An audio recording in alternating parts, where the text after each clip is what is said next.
Okay, I got an email from Joseph Cloud asking asking some questions some from a group in Florida, Miami, and they sent along a list of questions, and it's a pretty good list. And rather than try to write something out, I'm not too good at that. I don't know if I'm much better than just making a video in response, but that's what I'm going to try to do here, and we'll see how it goes. The first question um, has to do with communications. It says it's paramount, and has been strong among all candidates. And let's see what the exact question is. Uh, can you be specific about how you will address your communication goals? What's going on with the ghastly updated at large website? And what kind of oversight can be implemented on at large groups? Man, there's a whole lot of things right there just in the first few words. Um, okay, now the website. You got to remember that not only is the government and administration that is responsible for these services, web being one of them, being the website for the at large, but I'm just going to come out and say it. They try to um, exploit these things to their benefit politically, and so having this exclusive access to the at-large voters is real important to them. And but at the same time, having control of it causes problems, makes it difficult to have a good and an effective a website. Uh, for me, I would think things like websites, newspapers, and lots of the programs that exist in the nation should be more of a independent approach.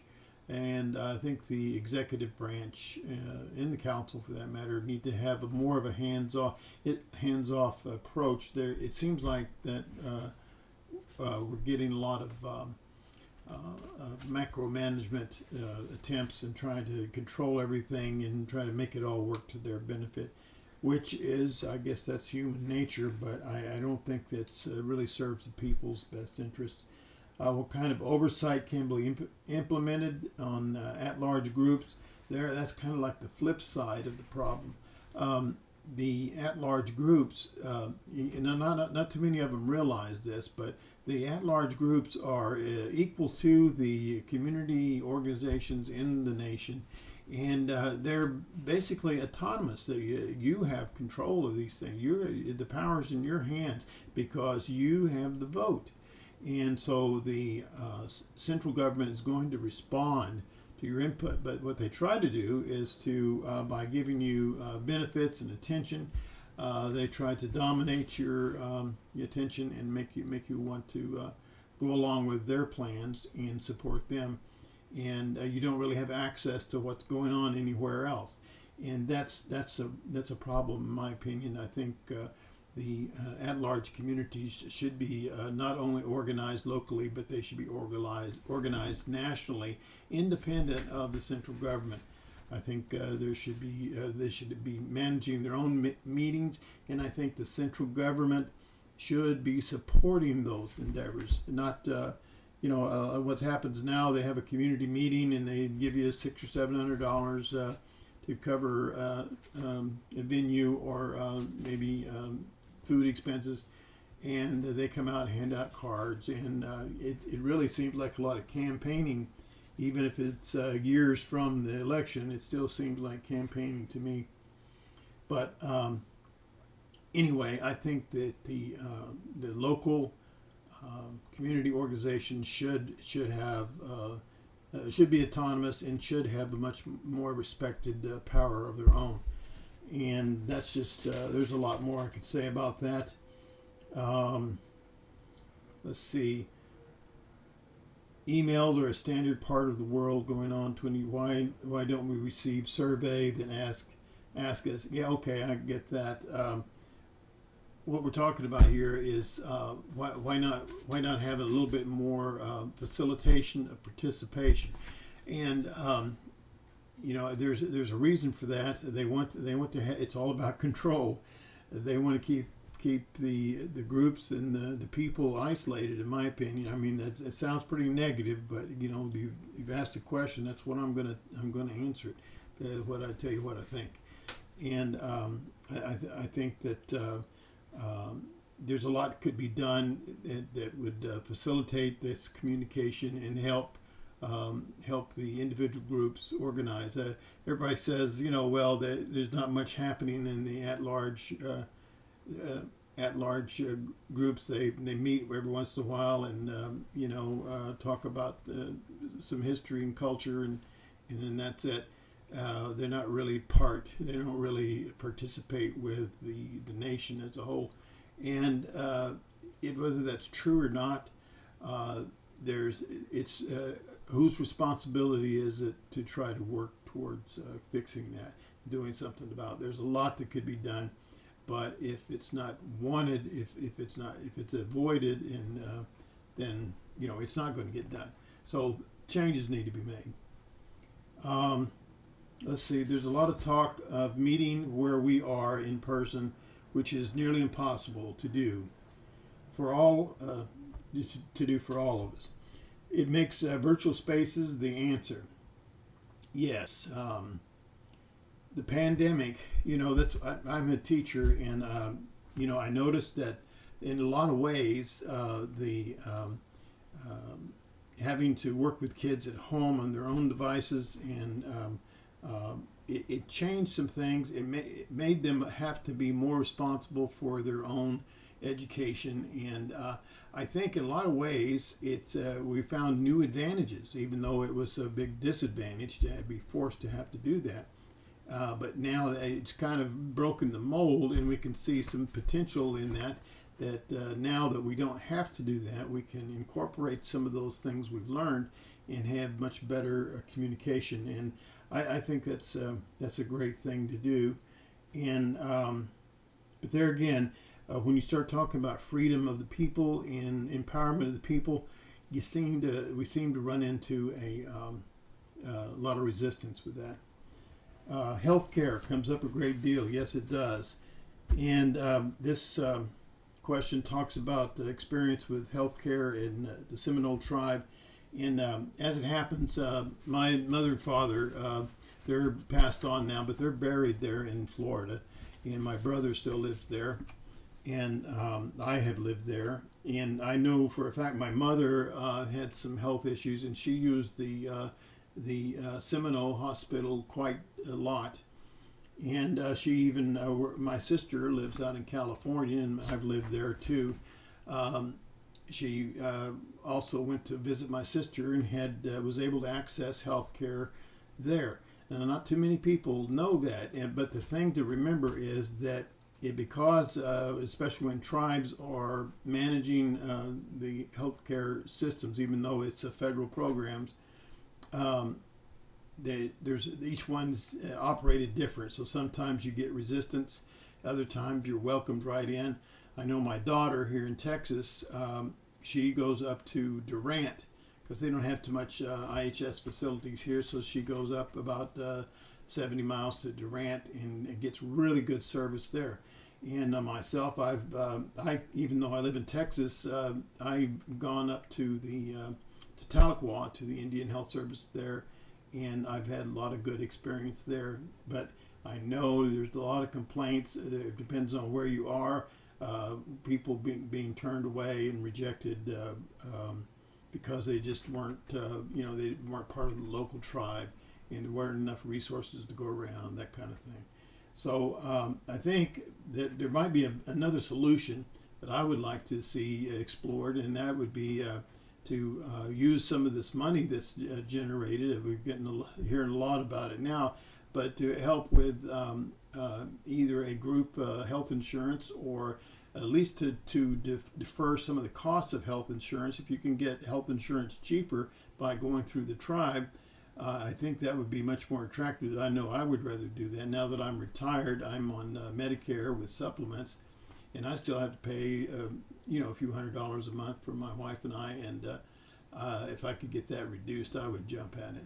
So I think there's things that could be done, but it's going to require some out of the box thinking and willingness to explore some new ways. How much money does the CNN, the Cherokee Nation, receive from federal government? Well, I don't know exactly now because things have been changing so fast. But I can tell you a few years ago, I would hear the number, well, there's a $600 million budget, and 70% of that is federal funds.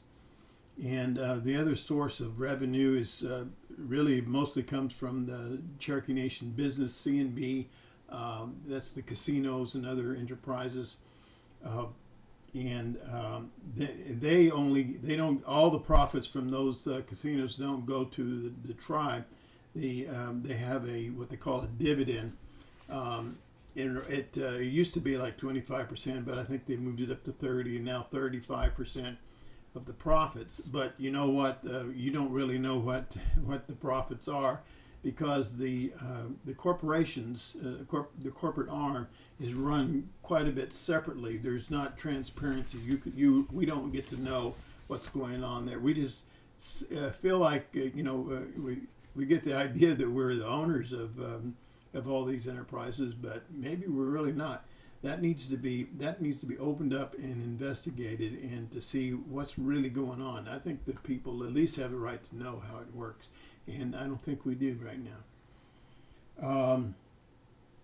Let's see, next question 5. Do you believe there is value in adding a third at-large representative? Now, I'm running for at-large, and I live at-large, and my answer to this is not going to be popular at large, but I don't think that there should be a third or a fourth or any more additional representatives. I don't think that there should be one representative for the East and one for the West, or any kind of thing like that. My issue with all this has to do with the division. And it boils down to every council member, all 17 of them, take an oath to, to represent the Cherokee Nation as a whole. And that means everybody. All 17 represent all the Cherokee people. And of course, the at-large, when they go in there, at-large representatives, when they vote right along with the others on issues that mainly have to do with what's going on right there in the national boundaries, 95% of the time.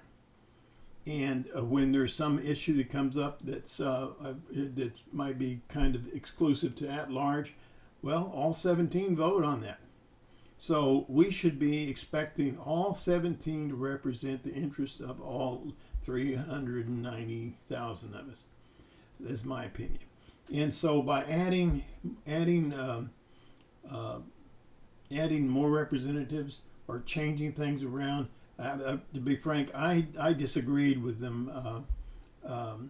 When they did the gerrymandering and redistricting, where they put one representative for each one district, and so now you have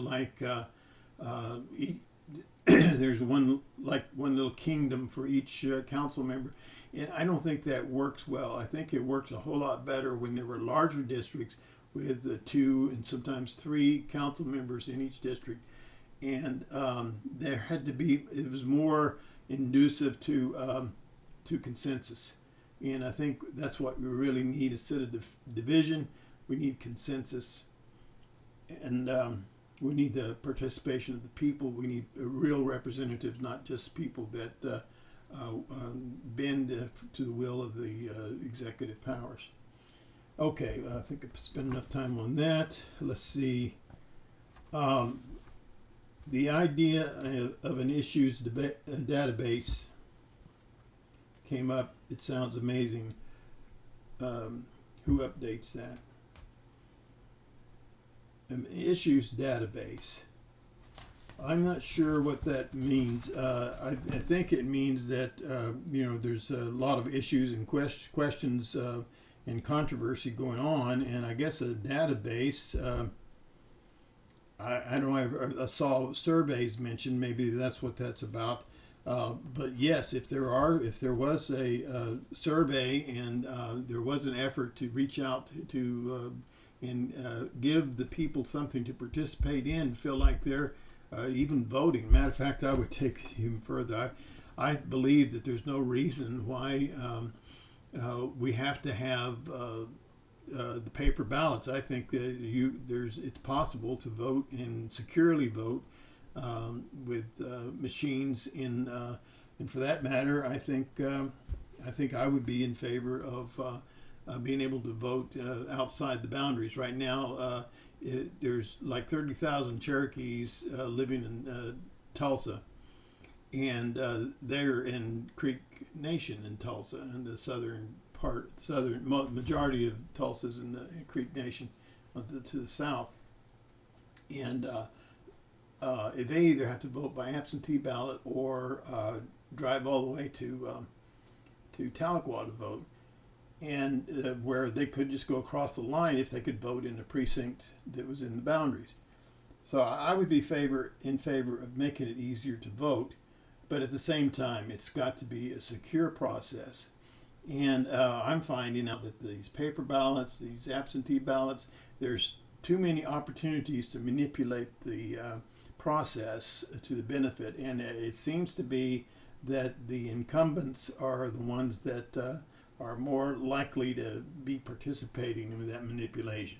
It's just my opinion, but I'd like to see some real effort in election reform. And they attempted it this last year, but they made some changes, but there's still a big problem there, and I think it has to be addressed as soon as possible. Number 7, each of these moments sounds like a full-time job for such a large constituency. Should there be an at-large office at our tribal headquarters with at least one staff member? Well, I don't know about that specifically. As a matter of fact, I don't think I would agree with that on face. But what I have always been thinking that should happen is that the council should have. The executive branch has a whole department of lawyers and all this clerical support in every which way, and the council has there's 17 members, and they have maybe a handful of employees that work with them. I think there should be more attorneys that work for just the council. Right now they have one attorney. So I think if there's two opposing sides, each one should have access to attorney. Because when you think about it, most the counselors, there's only been a few counselors that have any training in law, and that's their job, is to write laws and appropriate funds. But if they're not well versed in that, they're dependent on the executive branch to bring all this stuff to them, and a lot of times they're just going along with whatever the chief wants, and sometimes that's. I feel like we're getting advantaged. I feel like they're taking advantage of us. So what I would be for is for each council member to have a staff and at least an assistant or and have an office in their district. For at-large, that might be wherever the at-large representative lives. And now they already have an office. They have if you go to the council office, there's offices and desks there, and there's place for every council to have a workspace, and the staff there helps them and assists them in things, but it's not really like having a local office where in the phone and someone there to help. I think there should be room in the budget for that, and I think it would be a big help, and it would take some of the expense. I think it might even be less expensive because you have everybody, even so like there's districts in the nation that are like 80 miles away, and so I'm just thinking it's more normal. That's the way things usually work, is that people have their own resources and have authority over them, and I think I'd like to see that. Well, to take it even further, I don't like that they've got the three branches all housed in the same building and using the same phone system and computers. I think it should be. I really believe in separation of powers, and I think that should extend to their physical location and their staffs being separate and so on. Now, sure, we want them to work together, but I think it's important to have these barriers. There's wisdom in separation of powers, and I like to see that maintained. Let's see. Let me go over here to the next, a whole nother page. Business expansion into banking and insurance was brought up. Great idea. Further thoughts? Yeah, I've been thinking about that for a long time. Just imagine, the Cherokee National Bank, and you could get help with 184 loans. See, that's the thing about 184 loans. That was another thing that came up, is that it's the bank that the bank has to agree to do the 184 loans, and a lot of people think it's you just have to live on the reservation in order to, but it has more to do with what the bank will do. But if we had our own bank that specializes in 184, and it might not matter, well, it shouldn't matter to me where you live. And just imagine if we had our own service. There's all of us need help with our finances, managing our finances and knowing how the best strategies to save your money and so that you can retire well and those kind of things. And that doesn't cost a lot. I'm thinking to provide those kind of services to people outside the boundaries. There's a lot of talk right now in this at-large election that there needs to be more services for the at-large. And I understand that, and then I also understand that there's a lot of fear in the boundaries of having people. That the at-large, the numbers are gaining, and they're going to take over. And we won't be able to. So there's a lot of fear and anxiety about that. But that's division, and so that's thinking these other thoughts, communication, participation, is what it takes to bring us together. Back to the question. Insurance. Yeah, I mentioned that before. Well, why can't we have our own insurance company? Why can't you have car tags in Texas, in California, and Florida? The Cherokee car tags.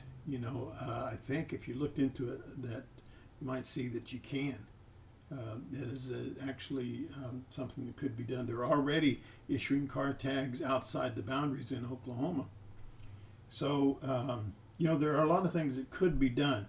But there's a lot of resistance to it, and there's reasons for that. So we need a council that's going to represent everybody and the interests of everybody, and try to do what they can to make these things better. And I think that's the key. So yeah, I think business expansion. I also think economic development, and that could extend to the at-large communities too. There's a lot of possibilities in the area of nonprofit enterprise, both inside and outside the boundaries, and a tribal-based organization that's nonprofit there's a great potential there for, I mean, just anything that you can think of that's going to make money that you can use to fund your programs and your ideas. So, and then the people that work there need to get paid. So I mean, it's not it could be a self-sustaining process, and and I think it's important. That's something that the central government and the in-boundary representatives should be able to see that that's important and be able to support it and help incubate these processes and make it happen. But right now we don't see a lot of we just see a lot of resistance to that, in my opinion. Okay, scholarships. Okay, scholarships. Right now, there's I think they've been handing out about $500 to each community organization for scholarships. Now, it's been a while since I've been in school, but $500 today might cover the books. I don't know, maybe not. So I think this needs to be rethought too. And what I've been thinking and talking about and promoting is that, I think there ought to be a university that's for Indians. You could be a Cherokee University, or it could be the Five Tribes University, or it could be just a Native Peoples University. It's located possibly, in Oklahoma, and that university, if the tribes came together and supported one university that specialized in a curriculum that would support young people coming and learning skills and knowledge that they could take home and contribute to their home communities and return and help develop the economies of their home communities, and their next generations get supported to do the same thing. That's a system that for the long term could be very profitable. And I would like to see us moving in that direction. When you think about it, it's great when somebody gets a scholarship. They get to go to a nice school. Maybe they get a law degree or become a doctor. But they want to move to New York City or San Francisco and start practice and get rich. And that's great. That's great for them. But there's a lot of all of us need an opportunity, need a little bit of help, and maybe if we had more of us that were getting EMT license or becoming expert in firefighting or police or city management or there's any number of things, heating and air conditioning, where when we return to our home communities, we can not only can we make great contributions, but we can make good livings and help our next generations do the same thing and maybe even better. And I think that's a better plan. We've got to start thinking long term. It took a long time for us to get where we are. So in order to change, to turn around and return, it's not going to be fast, but we've got to turn. So let's see, access to history and culture. Okay, now I didn't read this question completely, but what I think this is talking about is that the at-large communities kind of got started, or kind of got their really became kicked off as a result of the history course that Julie Coates taught, and that was a good thing. But the thing is that the history course, a lot of these benefits that are put forward, there's a lot of times there's an ulterior motive. You could almost call it exploitation. of a situation where you can motivate people to do something, and it's usually like vote for a particular way. And I'm thinking that the communities, when it comes to history and culture, that's something that everybody's interested in, but it tends to get encapsulated in the Trail of Tears and we learn about the allotment and the Civil War, and that's pretty much it. But there's a lot more to it. There's a lot more had to happen for us to get where we are today, and especially you don't hear about the last 40 years, 50 years now, I guess, of what really went on. It's kind of just glossed over. And there's only a few of us, I think, around that were. I haven't lived at large all my life. I've lived half my life in Tahlequah and the other half all over the United States. And I think that gives me a unique perspective. But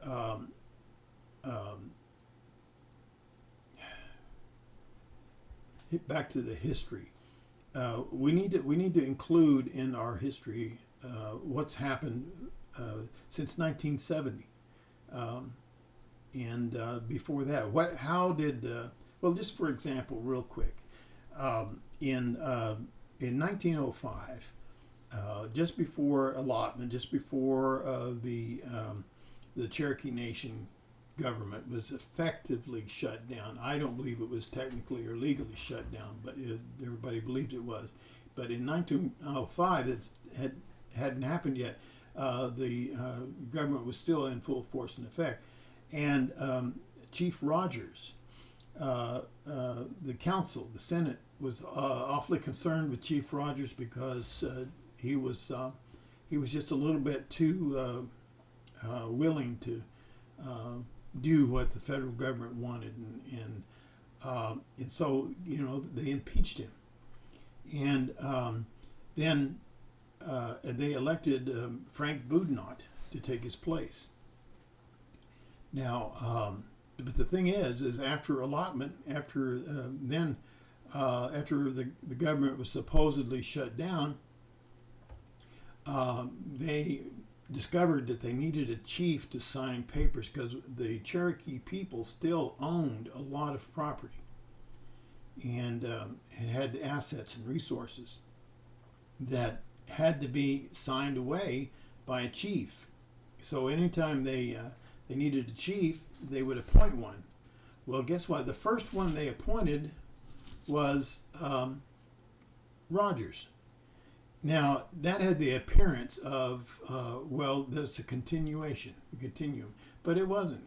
Chief Rogers wasn't the elected chief anymore, but they chose him anyway. They didn't choose Frank Boudinot. So, and they continued appointing chiefs, and then up until about 1950 or so, then they started appointing chiefs for longer terms. And they had Chief Milam and Chief Keeler. Now, I'm calling them chief. A lot of Cherokees did not consider them chiefs because they were appointed. They resented that and didn't believe that that was our valid government. But you know what? In 1970, when they decided that no longer would the president appoint the chief, that we the people could appoint the chief, not appoint the chief, but select the chief that they would appoint is really what it is. And that happened in 1970, and lo and behold, it was the same one that the president appointed, Chief Keeler. And then that system continued. Ross Swimmer, William Mankiller, Joe Byrd, Chad Smith, Bill John Baker, and now Chuck Hoskins Jr. And so, that's a history that nobody wants to get deep into or talk about because it comes to, well, is this really a valid government? Is a question I've been asking a lot. Anyhow, that gets real complicated, but it's something that I believe needs to be addressed, needs to be drug out in the sunshine, and where everybody can see it and know the truth. What's wrong with knowing the truth? I think we deserve it. Let's see. Around the searchable citizen database. Okay, that's the last question, but I'm going to try to answer this as quick as I can. A searchable database. Now, I think it's been like 10 years or so that I've been promoting an idea called a Cherokee Citizen Certificate. And right now, in order to get registered to vote and participate in the tribe, you've got to go. You have to have an ancestor that's listed on the Dawes roll, and that's a federal government roll list. It's not our list, but that's what we use. And to me, I feel that's wrong. There's a lot of things happened. There's a lot of mistakes. It's not scientific. Blood quantum is not scientific. And so I'm thinking that if we look to the model our ancestors established, there long ago there was what they called a citizenship court, and they made the decisions on who was or who was not Cherokee. And I think that's the way it should be today. I think that there should be a independent body with the authority to certify who is and who isn't Cherokee, and not restrict that authority to the Dawes Rule. I think the Dawes Rule is a valuable instrument to documentation, but there might be other things. But the bottom line is, we the people, it should be Cherokee people deciding whether they accept you or me as a Cherokee, and that solves a lot of problems. And I think that goes over the boundaries of the United Kituwa Band and the Eastern Band. They're all Cherokees. We, the people, could establish a list that includes everyone who's Cherokee descent, and list them and recognize them and certify them as Cherokees. And I believe that if we did that and did it righteously, in a way where we had people that knew what they were doing and had the ability to determine who is appropriately on that list and who's not, then I think we would really have something. And I think it should be open to the people. In other words, you should be able to look on there and see if you find your ancestors or your relatives, and maybe make connections you didn't know you had. That should be open. It should be researchable for anybody who wants it. It could be a database that we all have access. I don't think that's exactly what you're asking, but that's what I've been thinking about for a long time and would promote. I think I've answered all the questions as best I could and tried to do it quick. This has gone into a long time, so I'm going to try to wrap it up here. But I want to say thank you to the voters in Florida that reached out and asked for this. I didn't know how to write all this down and submit it, so I figured I'd make a video, and you could watch it, fast forward through the parts you get bored with or whatever, and feel free to contact me. I think the best way is probably by email.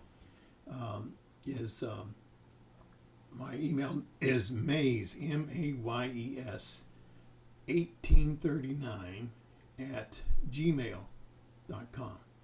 And then I have a pretty good presence on Facebook on a particular page I manage called the Cherokee Court of Public Opinion. If you search Cherokee Court of Public Opinion, it should come up. There's a woodpecker on the top, and that'll let you know you're in the right place. And check it out. There's a lot. We raise a lot of questions, and everybody gets a chance to answer, and it stays specific to Cherokee business. with that, I'll say thank you again, and hope I answered your questions to your satisfaction. If not, let me know. Thank you.